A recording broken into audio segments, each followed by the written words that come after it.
C'est bon.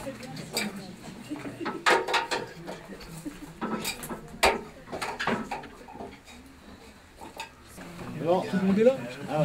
Tout le monde est là. Bon, bah écoutez, je vous remercie d'être venu faire un tour dans la carrière, là. Je ne vais pas vous faire un cours d'histoire, j'ai le sens du ridicule. Bon, simplement vous rappeler quelques faits ici. Donc, ce sont d'anciennes carrières de pierre qui ont été occupées dès octobre 1914 par les Allemands. Le plus gros chambardement ici, l'aménagement a été fait en mars 1915 par le 20e régiment d'infanterie allemand. Donc, Hansin von Wintenberg, c'est le 3e Wurtembergeois. Ils étaient installés dans la carrière dite de Froidmont. Là, on est dans la carrière des Bergers. On va passer dans la carrière de Froidmont après avoir passé ce tunnel-là. Mais il y avait énormément de troupes, des chevaux, des paillasses, des litières. Et avec le nombre de personnel qu'il y avait et le peu d'aération qu'il y avait, ça a pourri. Les Allemands sont tombés malades, dysenterie, etc. Donc l'état-major a décidé de faire évacuer l'état-major, qui va s'installer sur le versant nord à l'abri des tirs français, dans des cabanes en bois genre Risba. Et l'état-major décide de l'aménagement des carrières, c'est-à-dire de les relier entre elles par des tunnels comme celui-ci. C'est chargé à coups de petites charges explosives et de pics. Les charges explosives, on les voit dans les murs, ça fait un trou rond là. Ils vont créer 3 cheminées d'aérage, un système de ventilation forcée, groupe électrogène, donc électricité et communication souterrain. Plus une grande partie de la carrière avec une voie étroite de 40, pas de 60. 40, c'est vraiment... la voie étroite de 40, c'est destiné à la mine, aux mines, hein, puisque beaucoup de sapeurs mineurs allemands seront à l'origine des mineurs. Et à l'entrée, comme à la sortie de ce tunnel, il y avait un cadre en bois, là, vous voyez, sur le béton, là, avec une grosse tenture qui descendait jusqu'en bas, qui était destinée en fait à protéger les gaz de pénétrer dans la carrière. Dans ce système-là, c'est près de 2000 hommes, côté allemand, de source allemande. 1200 pour la carrière de Froidmont, 700 pour l'autre carrière qui est de l'autre côté. En fait, c'est un cheminement qui a été fait par les Allemands pour traverser le plateau en soutien nord-sud-sud-nord. Et le long de ce cheminement, il y avait des casernements. Donc c'est dans ces casernements, le long de ce cheminement, qu'on va rencontrer les graffitis laissés par les différentes troupes qui ont occupé ce système. Alors les Allemands l'occupent donc dès octobre 1914 jusqu'à fin octobre, début novembre 1917, puisqu'après la reprise du fort de la Malmaison, ils sont obligés de quitter le terrain. Ils déménagent de la carrière, la piège, les mines, et vont s'installer sur le versant nord du plateau de l'Évette. Donc les Français réoccupent la carrière, après le passage du 6e génie, qui va déminer la carrière, et qui va installer du boisage, alors que les Allemands ne l'avaient pas fait.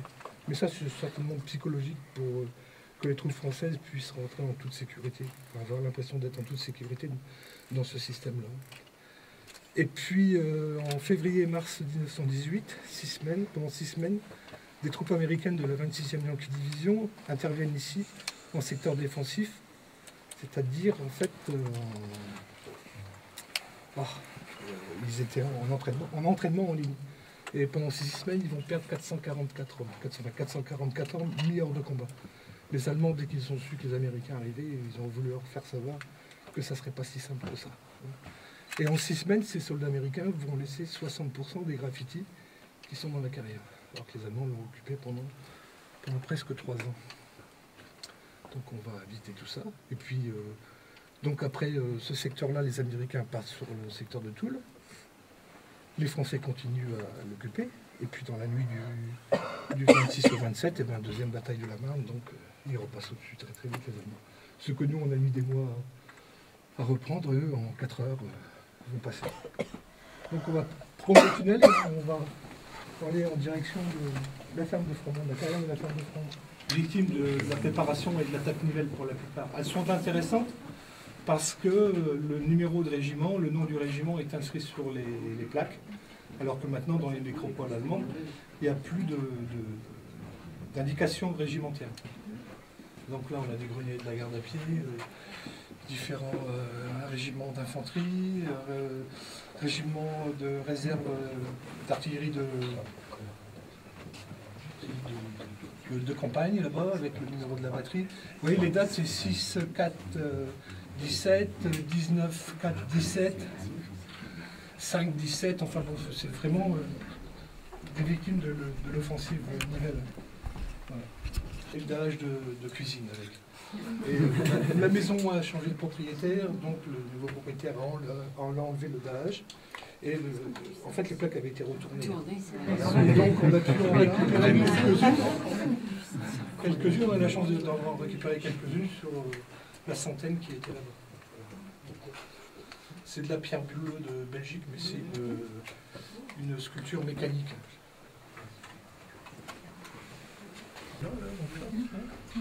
Ce soldat allemand dit « Laisse tout le monde dire du mal de toi. Garde ta conscience pure, ainsi Dieu sera toujours près de toi. » En souvenir du caporal Clairon, Fritz Yannick, 8e compagnie, 20e régiment d'infanterie, 14 avril 1915, Dieu avec nous. En vrai, ce soldat, en fait, qui était Clairon, parle déjà de conscience. Et là-bas, on a des brancardiers, on a de troupes, de choses désagréables pour l'ennemi qui est en face. Hein. C'est très bizarre. Donc en fait là on a quitté le cheminement et on rentre dans ce qui est casernement. Le casernement on le reconnaît bien sûr avec les clous qui sont plantés dans les murs. Il faut que les soldats puissent accrocher quelque part leur matériel qui ne reste pas au sol, l'humidité, et puis à l'abri des rats.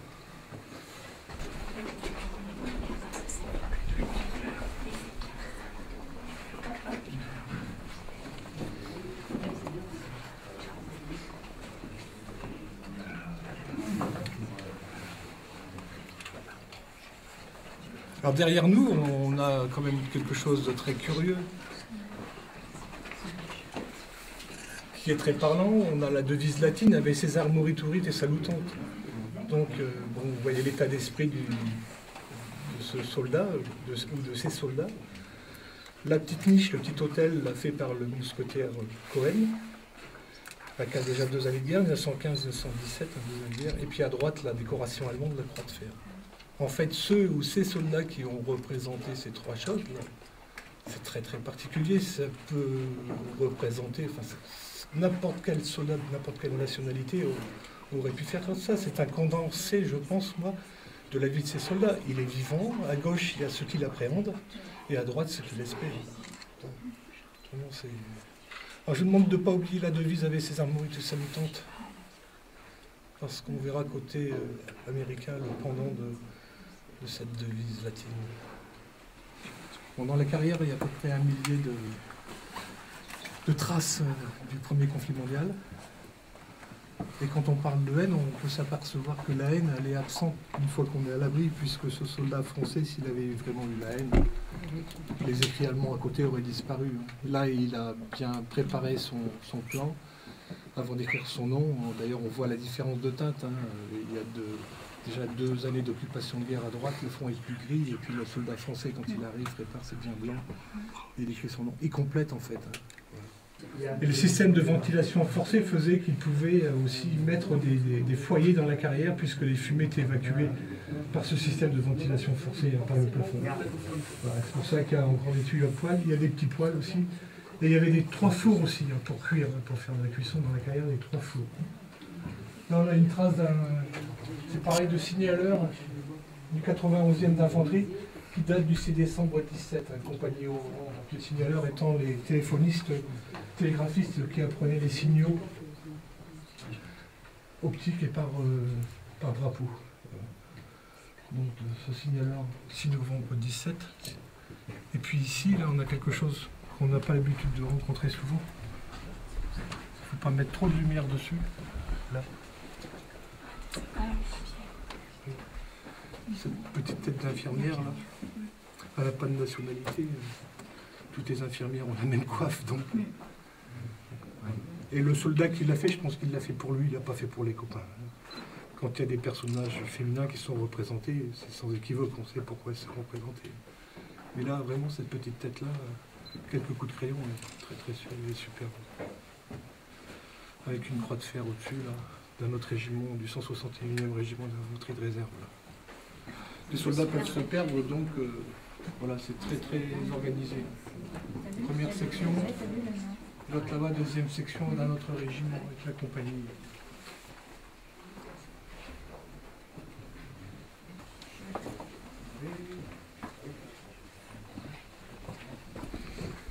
Ici, c'est dans un simple rond. Voilà. L'enfer. Avec une tête de mort juste ici.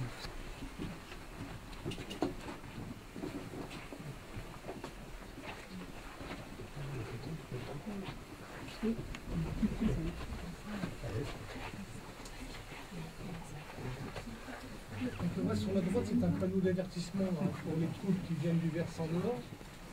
C'est première défense avec un point de suspension. Donc les troupes allemandes qui venaient du versant nord, à partir d'ici, savaient qu'ils avaient des consignes à respecter.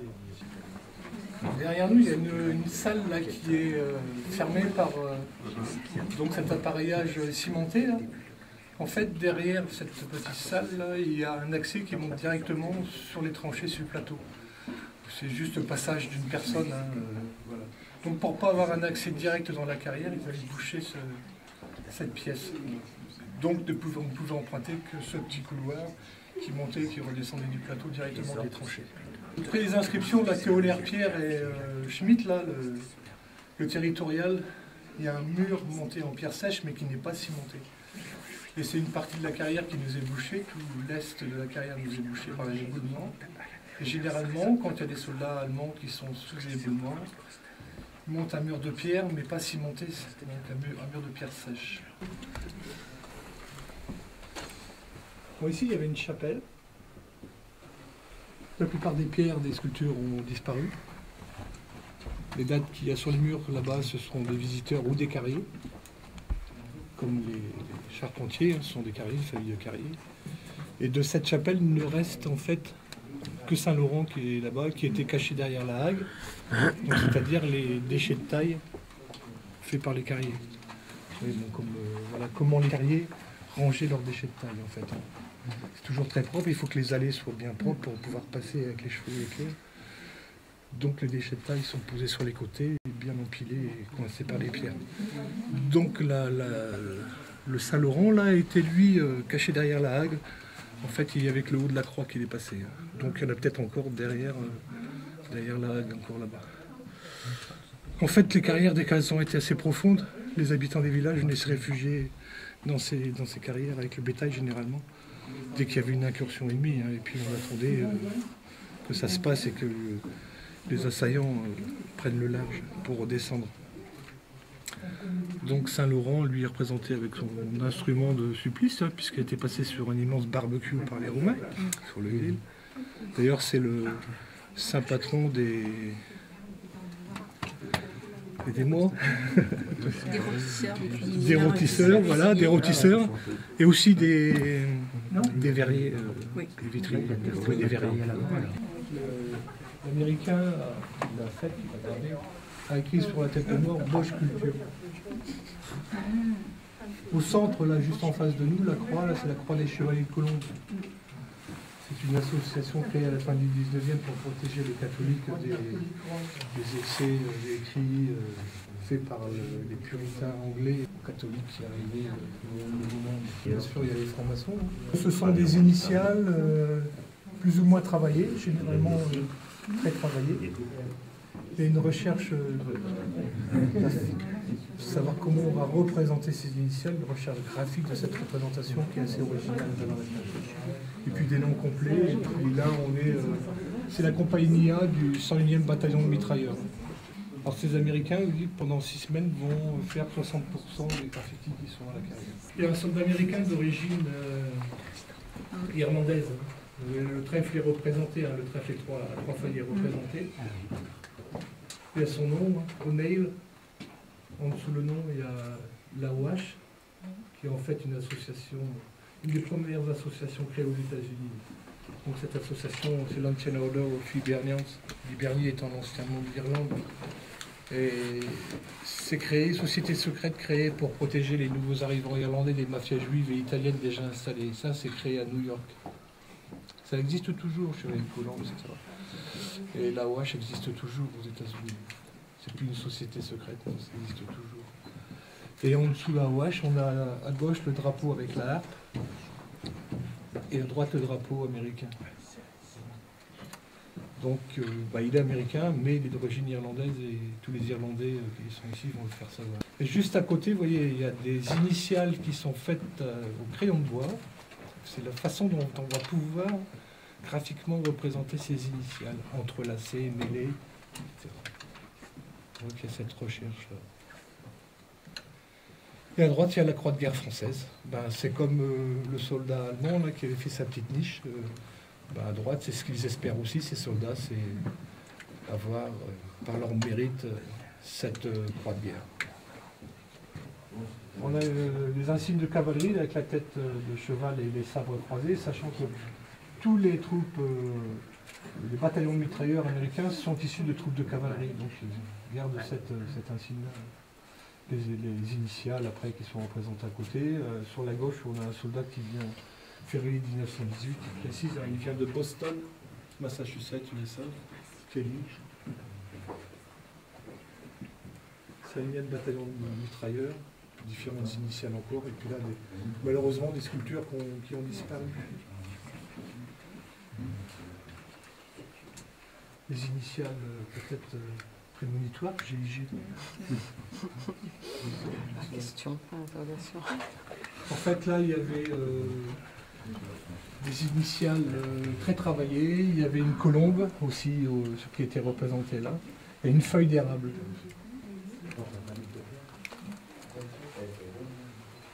Les sujets, des sujets qui ne sont pas véritablement militaires. Même ici, on en a un exemple avec les feuilles d'acanthe. Ce qui nous fait penser qu'il devait y avoir quelques soldats américains qui faisaient les beaux-arts ou qui travaillaient ce sujet-là chez eux. Et je pense que certaines initiales en fait ou travaux ont été faits par des gens qui avaient un bon coup de crayon pour les copains qui n'avaient plus qu'après qu'à travailler avec le canif pour graver. Encore le travail là, des initiales. C'est VSH qui a travaillé. Et puis des petits hôtels. Les initiales, là on voit bien la date aussi. 3 mars 1918 avec le 102e bataillon de mitrailleurs et les initiales du soldat à l'intérieur qui nous a gravé. Il y a une chose aussi qui est curieuse ici, on a toujours évoqué le pinard. Le pinard. Et vous voyez, il y a une petite bouteille là. Il y a une bouteille avec un niveau et il y a une flèche. Et quand on ne met pas beaucoup d'éclairage sur la flèche, c'est écrit vin rouge. Derrière, il y a le soldat Curtis, la compagnie du 101e bataillon de mitrailleurs, avec les 3 liens de fraternité là, qui sont représentés au-dessus. En fait, c'est une obédience, notre obédience maçonnique, que les francs-maçons de la Grande Loge, là, reconnus par la Grande Loge d'Angleterre, ça c'est en fait c'est l'ordre indépendant des Odd Fellows et qui n'est pas reconnu par la Grande Loge d'Angleterre. Mais ça va se côtoyer, on va voir les deux obédiences différentes se côtoyer sans problème. Sur le mur là, c'est une île. C'est une île et c'est fait par Molloy, le soldat Molloy, bataillon de mitrailleurs. Et au plafond, c'est juste le même soldat là, qui venait de New Haven, du Connecticut, qui a la bougie à laisser sombre. En plus des prises d'empreintes pour faire les moulages, de ces dessins ont été fait une prise d'empreinte sur papier spécial. Donc il y a l'oncle Sam et une caricature du Kaiser. Enfin, ils ont beaucoup souffert.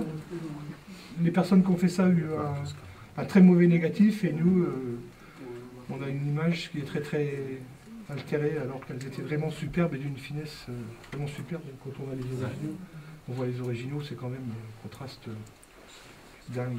Alors, il y en a un qui a un peu moins souffert de cette prise d'empreinte, qui est juste en face de nous, là, qui est Buffalo Bill.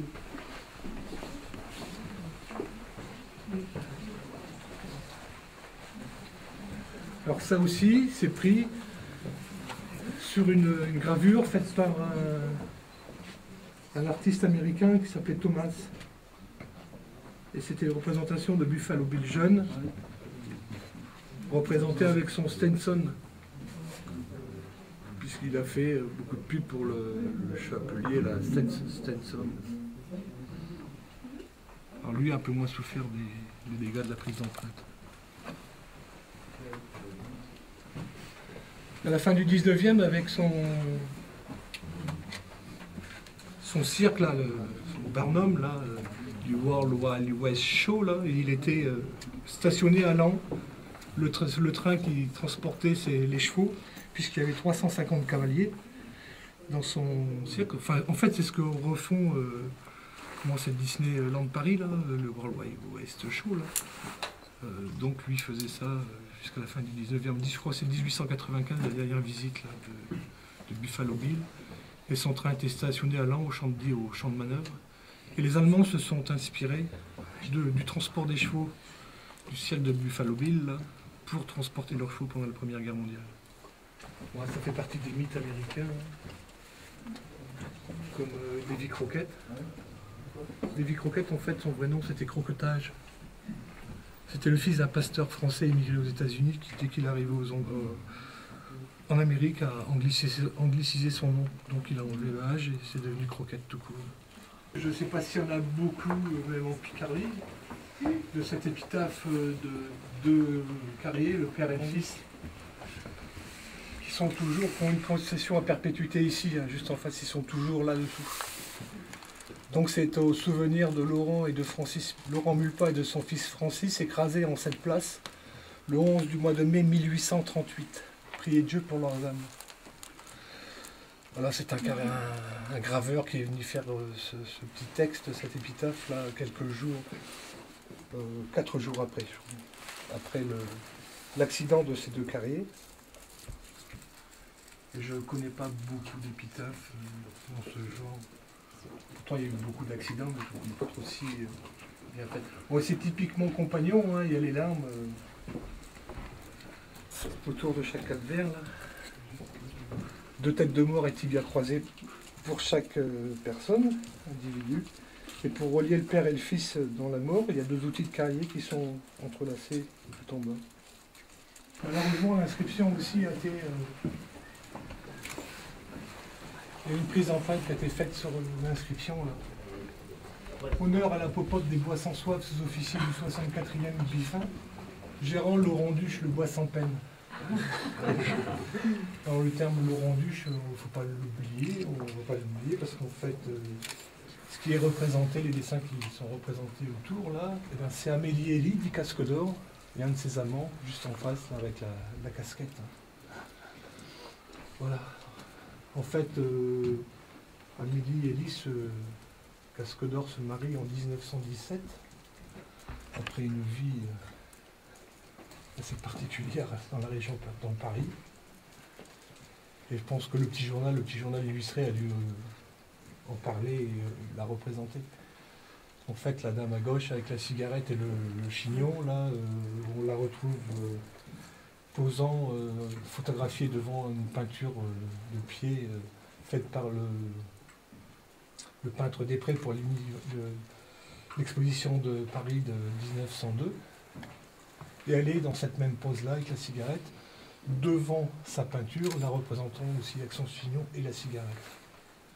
Et puis les armes de l'Apache parisien, hein, le coutelas, le poing américain, le pistolet automatique à droite, hein, et le cœur qui est transpercé, là, qui saigne.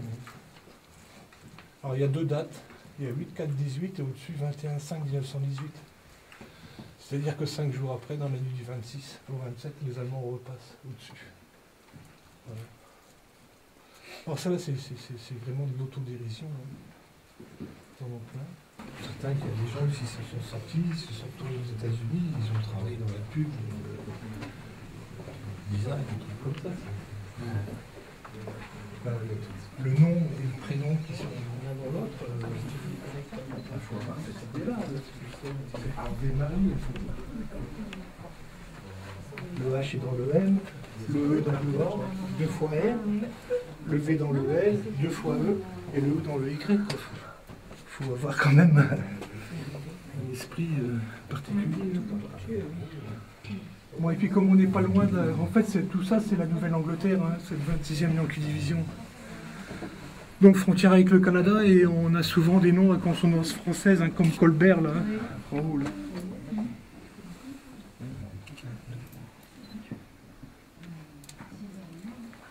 Drapeau américain représenté, donc, voilà, bien souvent.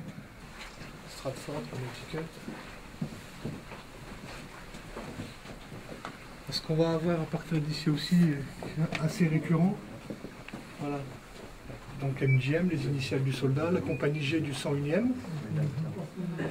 22 février, US Infanterie, MG Maloney, 35 avenue de la Vague, Wakefield, Massachusetts.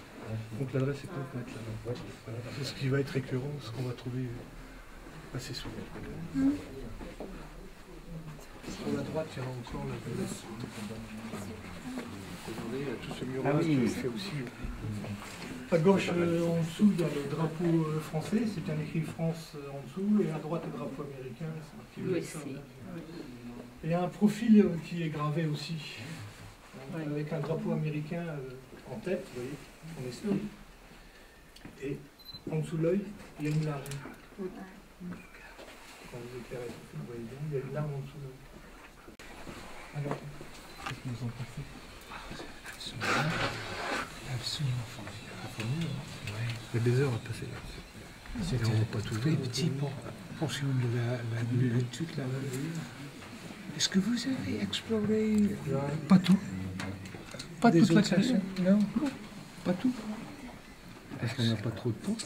Ah ouais.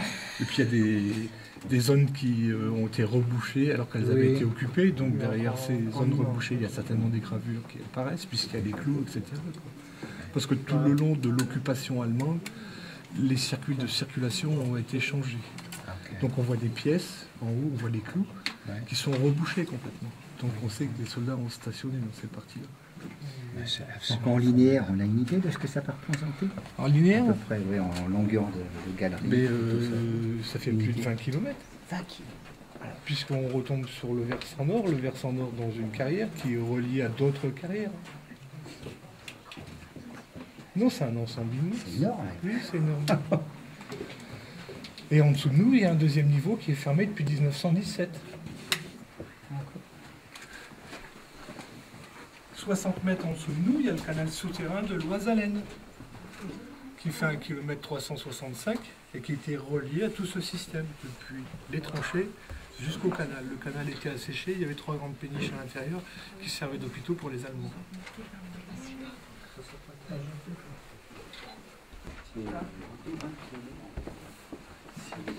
Et même sur les murs de pierre sèche qui sont montés là, il fait sa petite croix, pas d'initiale, il y a Vera, là, le prénom de la copine là, du soldat américain qu'on va retrouver là-bas. La première chose qu'il note, hein, avant son nom et son unité, c'est le prénom de la copine qui est restée aux États-Unis. Hein. Vera. Et puis les initiales, vous voyez encore la recherche des initiales. C'est comme sur les chatons de bague. Là où on a la chance que celui-ci ait laissé son nom au-dessus, Ilbom, on retrouve donc E-A, Ilbom, E-A-H, on sait bien. Et donc le nom de la copine, la Véroc, c'est la première chose qu'il note.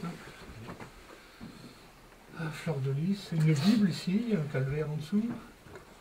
Les 3 liens de fraternité, un calice. Les jours de l'armistice, il y en avait 2 autres millions qui étaient prêts à arriver. Hein. Les divisions étaient prêtes aux États-Unis, elles étaient prêtes à embarquer. Voilà, c'est pour Dieu et les États-Unis, for God and USA. Et derrière, on a des armes françaises faites par un soldat américain qui, lui, n'a pas dû oublier Lafayette. Puisqu'on a le bonnet phrygien, le faisceau dicteur. En fait, la garde nationale, ce sont les miliciens, hein. C'est les Minutemen, qu'on appelle, qui doivent être prêts dès que la cloche sonne hein, sur le clocher, etc. Et le titre, le nom de garde nationale a été donné après la dernière visite de Lafayette en 1823 aux États-Unis. Il passe en revue une troupe des miliciens, donc une batterie d'artillerie à New York. Et après cette visite de Lafayette, ils font un vote pour donner le nom de garde nationale à leur milice. Et en fait, après, ce sont tous les gardes nationaux américains qui vont adopter ce nom de garde nationale.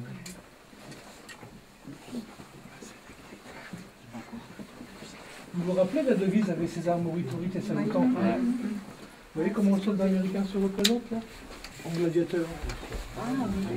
L'origine irlandaise là, de Cox, il met même le comté d'origine au-dessus de la harpe, c'est le comté de Cork.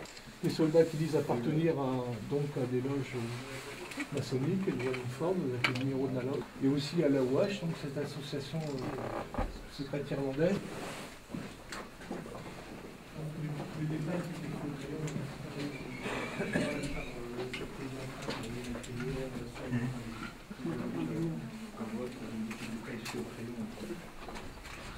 Le sergent Flagg, là, ici, est un officier de la garde nationale du Massachusetts. Il s'est engagé donc dans la 26e Yankee Division. Il a fini lieutenant dans une autre division. Il n'a pas eu de descendance, mais il avait un petit neveu auquel il a raconté sa guerre.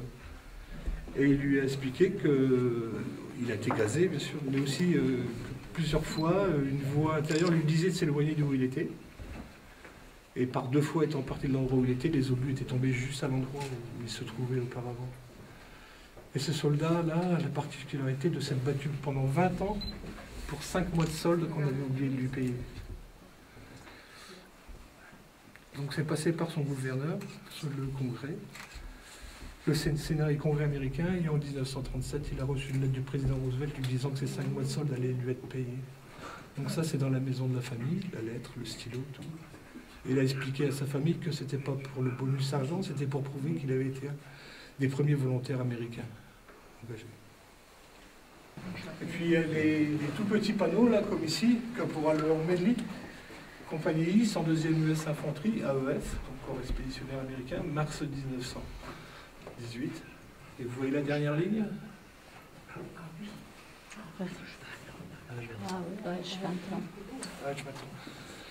Des milliers de recensements, on a fait des photos et tout.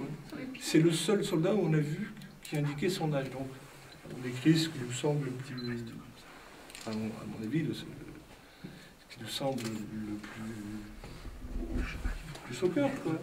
Et lui, il se prend conscience qu'il n'a que 20 ans. Et ce soldat-là, si ça tombe là, à Bois-Bello. Donc, quelques mois après, il disparaît à Château-Ciel. Et il y en a tous les niveaux, puisqu'il va y avoir des chalits, puisqu'on a des noms de soldats américains qui sont sur les murs, là, au crayon de bois, qui sont très très lisibles.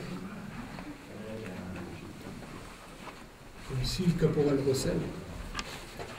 Compagnie E du 101e US Infanterie, habité 47 rue Datcher, Roxbury, Massachusetts. Donc là, il y a encore d'autres noms de soldats américains. Encore. Vous voyez, il y en a partout, hein, tous les états. Et ça va des fois très très loin, le long du monde. Une mule qui a été commencée là-bas aussi à droite. Là. Bon, puis vous voyez, c'est toujours culturel ou culturel, hein, ce sont les armes, les drapeaux. Les Amérindiens qui étaient engagés, là. Et ces Amérindiens faisaient partie des Passamaquoddy, en fait, qui font partie de la grande tribu des Algonquins. Et le plus jeune soldat, ça c'est dit par la secrétaire archiviste de cette tribu indienne, qui existe toujours, c'est sûr. Le plus jeune à vouloir s'engager, des Passamaquoddy, avait 14 ans. Il a été refusé dans l'armée américaine. Il est passé au Canada et il a été embarqué par les Britanniques. En fait, on a Germania à droite qui tient une pancarte 1914. C'est Germania, hein, de la poitrine, pas de problème. Pendant le champ de Marianne. Et on a un drapeau américain censé représenter les États-Unis d'Amérique, délivrant la Belgique enchaînée, représentée par cette jeune fille, donc, enchaînée par Germania. La jeune fille disait You, my hope to get away. Vous, mon destin de nous mettre dehors. C'était fait par un soldat américain, Michael Cody. Alors que ça a souffert d'une prise d'empreinte, ça a souffert d'un goudronnage aussi. Il y en a une quarantaine qui ont été enlevés dans la carrière. C'était d'une sculpture allemande à sous-officier. Bon, de toute façon, il était temps qu'on ferme, on a fermé en 86.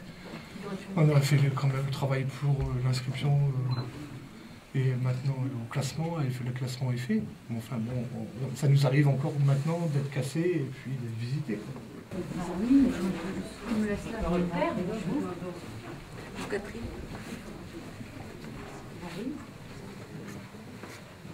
Comme ici Brodérick, hein, qui venait de Boston, il y a les dates 1895, ça date ici 1918. Et ce soldat va rajouter, mais il rest in peace, qu'il repose en paix. Alors qu'il est toujours bien vivant. Donc vous voyez dans la tête, et il y a l'autre panneau, on passera devant tout à l'heure. Il y a sinon, en mémoire 2, et en dessous, tu as une phrase qu'il repose en paix. Alors que quand on prend la liste des morts des disparus de la 26e et amplie division, Brodérick n'apparaît pas. Donc lui, il est retourné aux États-Unis. Donc il faut imaginer dans son esprit le gars qui écrit son nom et des copains, et qui va jusqu'à mettre, mais qu'il repose en paix, quoi. Vraiment, ils sont vraiment au niveau le plus bas, là, hein. En mémoire, on comprend. On a un panneau français, là, avec un village du 64e compagnie, et puis donc un des soldats de la garde nationale écrit « Bonne nuit, maintenant les émeutes sont ici ». S'adressant aux Français. Vous pouvez dormir, maintenant on est là, vous voyez. C'est dingue, quoi. Là, c'est le bréchet de poulet, en fait, là. Hein. C'est le Wishbone. On casse chacun, là, toute partie, là.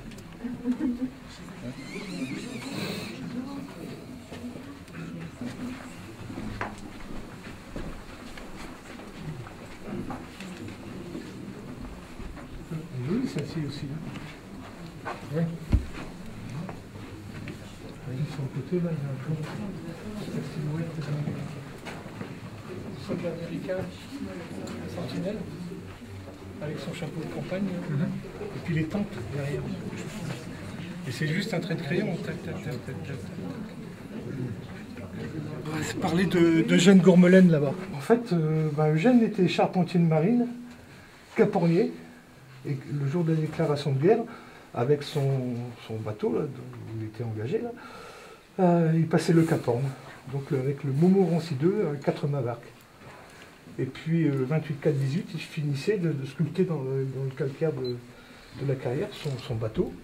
Comme sa famille, il va le retrouver aussi dans un carnet de combattants, à l'échelle et à la plume, il a un trait, son bateau, et puis par sa famille, on va savoir qu'il l'avait aussi représenté sur huile. Sur toile, et puis aussi, comme tout bon marin breton, en bouteille, quoi. Tout ça a été pris ou détruit pendant le deuxième conflit mondial par les Allemands.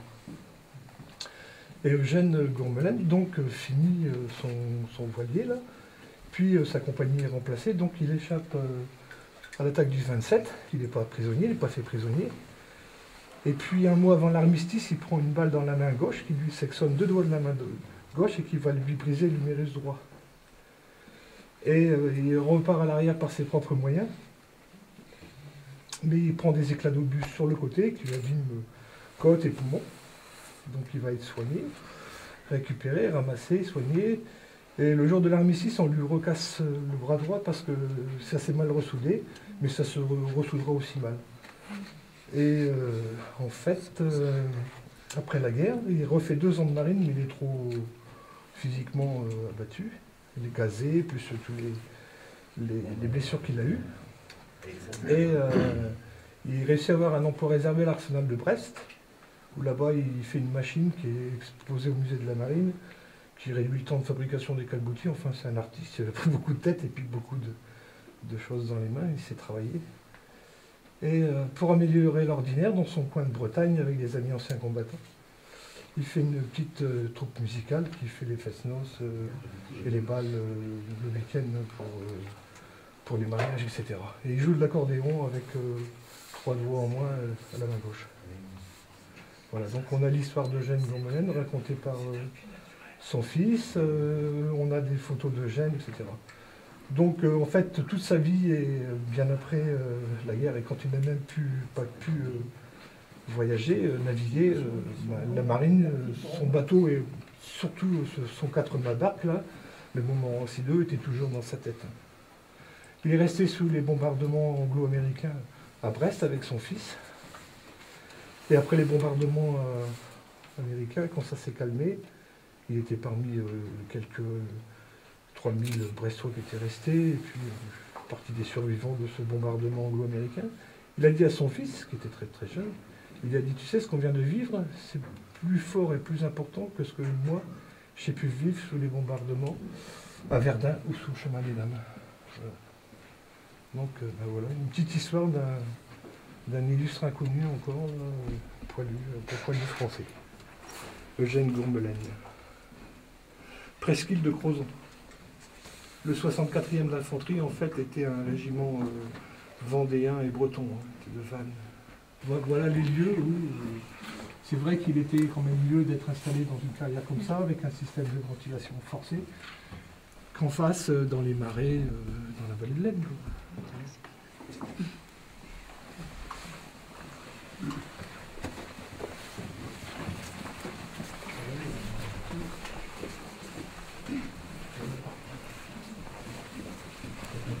Par là, on traverse le plateau. Il y a des trucs qu'il faut traduire. Là, il y avait une surcharge sur ce panneau, souvenez-vous que, on ne sait pas, et au-dessus on a l'Angleterre doit tenir et serrer les dents, une référence à Clémenceau, le titre. Il y a un autre soldat qui écrit en dessous, cramponnons-nous.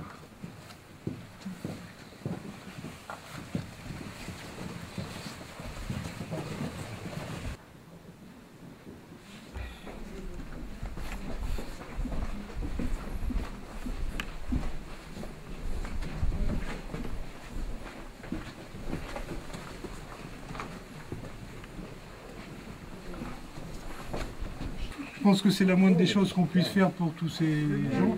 Et puis on a plein de membres de nos familles, de toute façon, toutes ces familles y sont passées. Pour les croix, chacun y voit ce qu'il a envie d'y voir. Voilà. Puis je vous invite à déposer cette petite...